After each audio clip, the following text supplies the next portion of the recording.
Hello and welcome to the transcription explanation of this design. I'm really happy with how it turned out. It feels very clockworky and I like the mix between the overlapping circles and some straight lines. It also feels very Gallifreyan-y, but also not like anything else really I've seen or done before. So anyway, here we have a bunch of names and they're all incredibly overlapping and interconnecting. So we have a lot of elements that tie different names together, and it's actually kind of hard to tell where the individual word circles are. So this script is built around circles, and there is a word circle where there are these different letter stems built on it, and then little tiny circles for the vowels, and then dots for modifiers on the consonants. So we need to find our word circles from Margaret, which this first one here is our word circle, and there's a bunch of chunks taken out of it. And that's because we have a bunch of these shallow divot stems letters in this row. And then we have our next word circle here, this one. And these two lines, well, these three lines, these thick lines, are actually just line modifiers coming from these letters here and are not word circles themselves. The word circles are a bit more intricate. Here's our next word circle here, this guy. Then we have another word circle here. And then our last word circle here. So as long as we can find our word circles, we can tell our letter stems and everything else about the script. So here we have our first word, and we read this script starting at the bottom and then going counterclockwise, like a time traveler going back in time. So here's the little note about the reading order. So here's the bottom, and this is our first letter.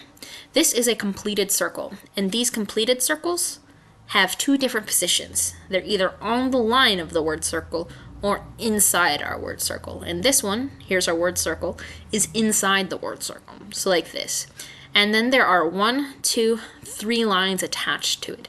So these line modifiers can curve, can make their own little circles, can do whatever, so long as they end on the consonant stems, is how you can tell where it counts. So they count when they end on a letter stem, and they can also count for multiple letters, and curve, loop, do whatever. So anyway, 1, 2, 3 line modifiers makes it in this column, and because it's a completed circle inside the word circle, it's in this row, so that makes it an M. And then we have a vowel. These little guys are vowels. Vowels are kind of like dots in that they're smaller circles, but they have an empty middle. They're hollow in the middle. So that's how you can tell the difference between dots and vowels. So here's a vowel, and it is outside our word circle. So here is an A outside our word circle, and that would be the M and then the A. Then we have this shallow divot here, and this line passes through our shallow divot, so it doesn't count. Lines only count where they end on a letter, not when they pass through. So in the tattoo itself, it's very important that we have this gap as it is here, because this line needs to end on the M, and this line can't end on the R, because an R is a dot letter, and there are 1, 2, 3 dots on an R, so like that. Then we have this deep divot with one line on it, so one line makes it a G. Here's another A outside, just like that one. Here's another R, 1, 2, 3 dots, and this R has a vowel enclosed inside it. So if we look at this letter stem, we follow it here, we look at these 3 different vowel positions, and an E is on the line of where the word circle would go, or somewhere in the mouth of this divot, whereas an A would be fully outside where the word circle would go, and an O would be like a bead on a string. And this makes that in that position, the red one. And if we follow that red one down, we see that that is an E. And then we have this shallow divot with no modifiers, making it a T. So M-A-R-G-A-R-E-T. And then we have this name. This name is by far going to be the trickiest tattoo because we have a whole lot of intricate stuff happening here. Lots of overlaps, lots of craziness. But that being said, let's go ahead and get to how to read it. So we have this deep divot stem, so that would be this one here, this omega, and then we have 1, 2, 3 dots with it. So that deep divot, 3 dots, makes it a D. Then we have this vowel inside it, it's inside the middle of it, and it has this green line. Well, it's not green here, but it has a line going inwards towards the middle of the word circle, and that makes it an I. So D-I, and then we have these 2 letters. They are 2 different thicknesses, which means there are 2 different letters. So they're both completed circles, go all the way around, meaning they are full consonant stems. And we read them with the thin one first and then the thick one second because they are stacked. And stems, letters in the same row, so letters in the same row as each other can all be stacked on top of each other. And because we have a C and a K next to each other, we can stack that C and a K there. So we have our thin one, which is on the outside, and 1, 2, 3, 4 dots on the outside. So 4 dots makes that a C. And then we have 2 dots on the inner one, 2 dots making that a K. So that would be the K there. And then we continue around our word circle. Here is a shallow divot, and we have some sneaky little lines on this shallow divot here.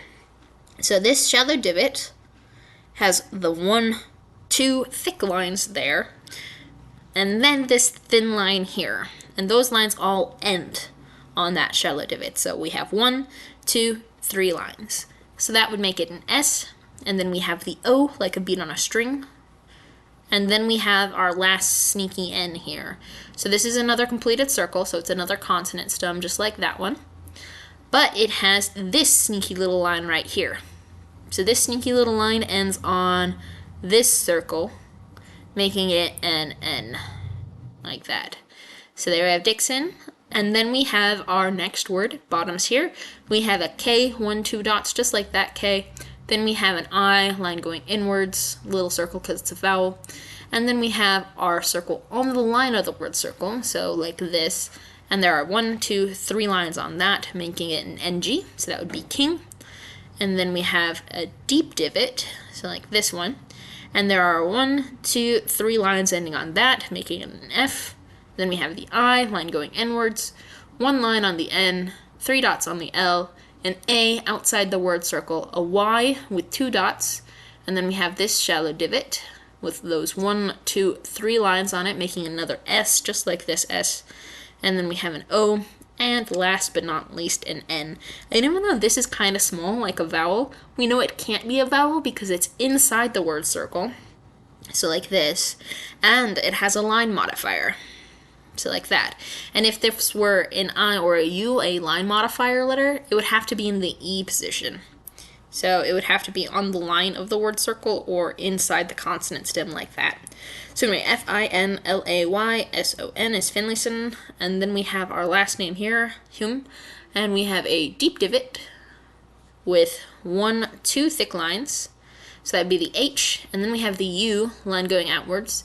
And then the M with 1, 2, 3 lines, and then the E. So it's important that this line ends on the M, doesn't go all the way to the E.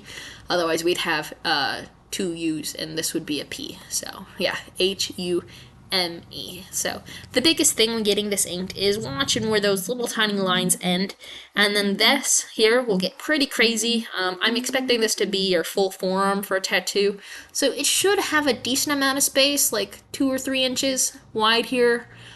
Should be doable for getting that level of intricacy in the tattoo design. Plus there are overlapping circles, which is a little simpler than this kind of craziness here where there's like weird lines going wherever. But yeah, so that is that design. I hope you like it, and I hope the tattoo turns out awesome for you. So yeah, thanks. Bye.